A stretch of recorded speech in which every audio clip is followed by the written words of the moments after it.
เจ้าสบายดีวันนี้ข้าพเจ้าจะมาสอนหรือว่าแนะนำวิธีการใส่ลายเซ็นหรือว่าที่อยู่เบอร์โทรศัพท์แล้วก็ชื่อของเราเนาะอยู่ท้ายอีเมลโดยอัตโนมัติเนาะในอีเมลในที่นี้อาจสิแม่น Yahoo บ่หรือว่า Gmail บ่หรือว่า Hotmail บ่ต่างๆเนาะ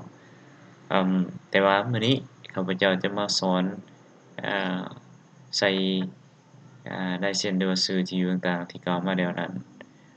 ของ Gmail ก่อนเนาะโดยข้าพเจ้าจะเปิดให้เบิ่งก่อนเนาะว่าหน้าตาของมันเป็นแนวใดเนาะคือจะเป็นแบบนี้เนาะคือของข้าพเจ้านี่แม่นคำเมินแน่นดีเนาะ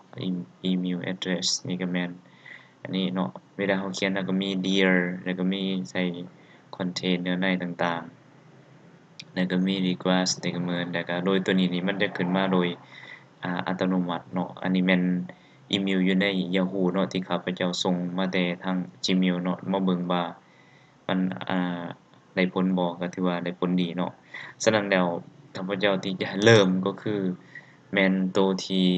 Gmail นี้ว่าเราสิตั้งแนวใดเนาะในอันนี้ก็แม่นจะเป็นหน้าตาของ Gmail เนาะแล้วเราสิเข้าไปเครื่องหมายของคำว่า setting เนาะเครื่องหมายของคำว่า setting หลังจากนั้นเข้ามา setting นี้เนาะหลังจากเข้ามา setting แล้วก็มันจะมี language มี phone numbers มีmaximum page size ต่างๆ image ต่างๆเนาะแต่ว่าให้เลื่อนลงมาเลยเลื่อนลงมาจะเห็นที่มันจะเป็นติ๊กใส่บนนี้เนาะแต่ก่อนจะมีติ๊กอื่นว่า no signature ก็ no signature หมายความว่าจะบ่มีพวกนี้เนาะคันถ้าเราคลิกตัวนี้หมายความว่าเรา apply แต่ในที่นี้ข้าพเจ้าได้เขียนอิหยังเรียบร้อยใส่แล้วเนาะฉะนั้นแล้วสำหรับท่านที่ต้องการอยากจะใส่ชื่อของตนเองลงใส่ก็ใส่บนนี้เนาะใส่ลงใส่นี่แหละแล้วก็ใส่อีเมล address ลงใส่นี้แล้วก็เอาอีเมล address ของท่านใส่แล้วก็เอาเบอร์โทรใส่หรือว่าที่อยู่